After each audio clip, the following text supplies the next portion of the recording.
நம்ம குழந்தைகள் தயாராகும்னு சொல்ல முடியாது. இந்த குழந்தைகளை கொண்டு போய் வச்சுண்டு எங்கேயோ வளர்த்தாலும் கூட இது எதுவுமே சம்மந்தமே இல்லாத ஒரு ஊரில் போய் வளர்க்குறோன்னு வச்சுக்கோங்களேன். ஏதோ ஒரு இடத்துல வெளிநாட்டில் போய் எங்கேயோ வளர்க்குறோம். நம்ம மட்டும்தான் அங்கே இருக்கோம். நம்ம சமூகம் எங்கேயும் சுற்றி இல்லை, கம்யூனிட்டி இல்லை, பாகவதாள்லாம் இல்லை, வைஷ்ணவாள்லாம் இல்லை. அது மாதிரி இடத்துல வளர்க்கணும் அப்படிங்கும்பொழுது அங்கே போய் என்ன தான் ஸ்லோகம் சொல்லி கொடுத்தாலும், என்ன தான் இது மாதிரியான விஷயங்களில் ஈடுபடுத்தி கொண்டு வரலாம் அப்படின்னு நினச்சாலும் சமூகத்துக்கு மத்தியில் நம்ம இல்லை அப்படிங்கிறது குறை தான். தப்பாக எடுத்துக்காதீங்கோ, குறை தான். அந்த குறை உள்ளுக்குள்ள ஃபீலிங், அந்த குறை இருக்கிறதுனால தான் இது மாதிரி வார்த்தையெல்லாம் வாயில் வருது. என்னென்ன இந்தியாவோட இங்கே தான் அதிகமாக நடக்கிறது எல்லாம், அதெல்லாம் ஏதோ வாயால் சொல்லி நம்ம சமாதானப்படுத்திக்கலாம், அவ்வளோதான். யதார்த்தம் கிடையாது.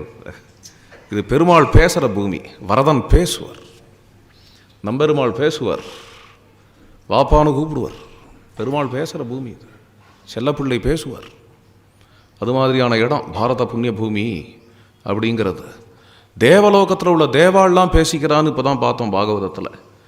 என்னென்ன இங்கே ஏண்டா வாழறோம், பாரத தேசம் அடுத்த ஜென்மான்னு ஒன்று கிடச்சிதுன்னா பாரத தேசத்தில் கிடைக்கணும் என்று ஆசைப்படுகிறார்கள் அப்படின்னு. இப்போ சித்த எழுந்துன்னு போய் பார்த்தோன்னா பண்டரிநாதன் பேசுவான், நம்மளோட பேசுவான் பண்டரிநாதன். அப்படி தெய்வங்கள் நடமாடுற இடம் அது. தேவ யஜன தேசம் இது. பாரத தேசம் அப்படிங்கிறது தெய்வங்கள் நடமாடுற இடம் அது.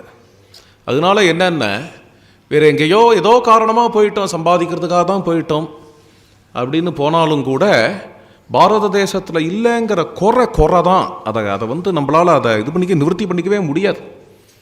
நம்ம இந்த சத்சங்க பலத்தினால வளர்ந்தவா, அதனால அந்த சம்ஸ்கிருத்தில் இருப்போம். 2 ஜென்ரேஷனில் எல்லாம் காலி ஆகிடும். கன்வர்ஷன் அப்படின்னு ஏதோ ஒரு நாளைக்கு போய் எங்கேயோ ரிஜிஸ்டர் பண்ணி மாற்றிண்டாதாங்கிறது இல்லை.